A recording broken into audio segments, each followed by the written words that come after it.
Assalamualaikum warahmatullahi wabarakatuh. Halo, perkenalkan, nama saya Siti Aisyah, mahasiswi dari STAI NU Cianjur. Video ini saya buat sebagai tugas UTS mata kuliah Sosiologi Hukum dengan tema Sosial Kemanusiaan, dan judul yang akan dibahas adalah tentang ketika rumah tidak lagi aman, dampak kekerasan dalam keluarga terhadap hak dan jiwa anak. Baik, kalimat rumah adalah tempat teraman seringkali kita dengar sejak kecil. Tapi, untuk sebagian anak, rumah justru menjadi tempat yang paling menakutkan. Di balik tembok rumah yang tampak rapi, mereka mengalami pukulan, teriakan, caci maki, dan diabaikan oleh orang yang harusnya melindungi mereka, yaitu keluarga sendiri.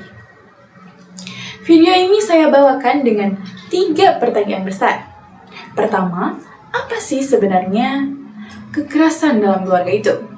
Kedua, bagaimana dampak terhadap jiwa dan masa depan anak? Dan yang ketiga, bagaimana hukum dan kita sebagai masyarakat bisa berperan dalam melindungi anak? Mari kita mulai. Pertama, mari kita bedah dulu apa itu kekerasan dalam keluarga. Kekerasan dalam keluarga atau dalam hukum sering disebut dengan KDRT adalah segala bentuk kekerasan yang dilakukan oleh salah satu anggota di keluarga kepada anggota keluarga yang lain, termasuk kepada anak.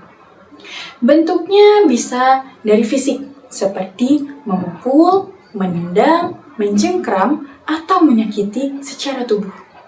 Ada juga psikologis, seperti teriak, menghina, mempermalukan, dan mengancam yang lama-kelamaan meninggalkan luka di dalam pikiran.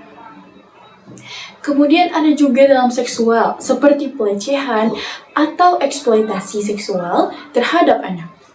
Dan juga penelantaran, yaitu tidak memberi makan yang layak, tidak membiayai pendidikan, atau tidak memberi perhatian dan kasih sayang. Pertanyaan kedua, kita masuk ke bagian yang paling menyentuh.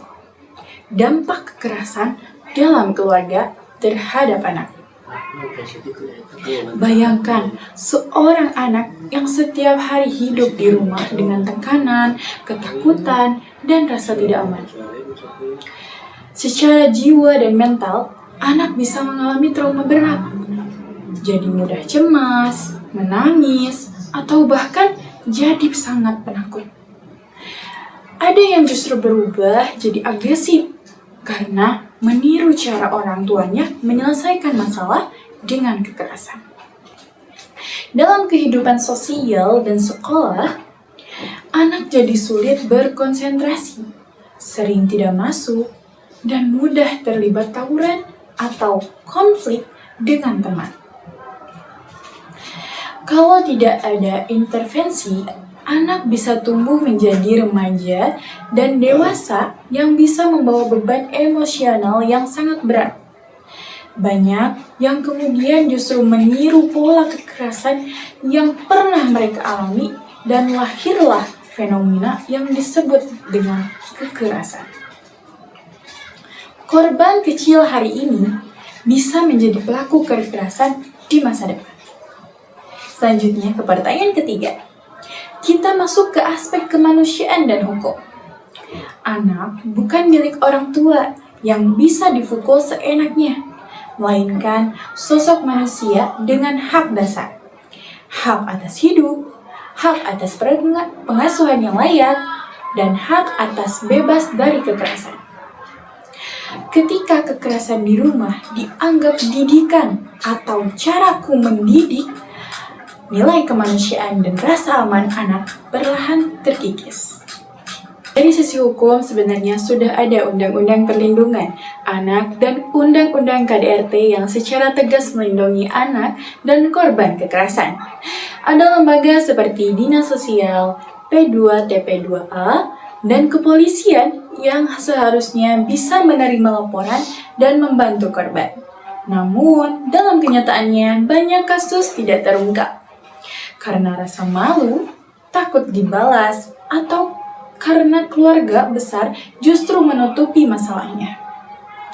Hukum bisa mengatur, tapi kalau kesadaran sosial masyarakat dan nilai-nilai kemanusiaan di rumah belum berubah, maka peraturan hanya akan jalan setengah hati. Kalau kita melihat dari sisi sosiologi hukum, permasalahan kekerasan dalam keluarga bukan cuma soal sanksi pidana, ia juga tentang norma sosial, pola pikir, dan budaya, mendisiplinkan anak dengan kekerasan yang masih hidup di banyak keluarga. Hukum bisa mengatakan bahwa memukul anak adalah pelanggaran, tapi kalau di mulut masyarakat masih sering mengatakan atau terdengar anak itu harus dipukul supaya nurut, maka perubahan akan berjalan sangat lambat. Saya Siti Aisyah sebagai mahasiswi dari STAI-NU Cianjur, saya mengajak kita semua untuk lebih peka terhadap tanda-tanda kekerasan pada anak. Misalnya, anak yang selalu cemas, sering luka, tidak berani pulang ke rumah, atau justru jadi sangat agresif dan suka marah. Jika kita menemukan kasus seperti ini, jangan pura-pura tidak peduli. Kita bisa melaporkan ke pihak yang berwenang, atau setidaknya menjadi tempat aman bagi anak untuk bercerita dan merasa didengar. Ingat, rumah harus kembali menjadi tempat aman, bukan tempat yang menakutkan bagi anak. Demikian video dari saya Siti Aisyah, mahasiswi STAI-NU Cianjur. Terima kasih sudah menyimak. Semoga video kali ini dapat menjadi motivasi dan juga manfaat bagi kita semua. Saya Siti Aisyah, pamit undur diri. Assalamualaikum warahmatullahi wabarakatuh.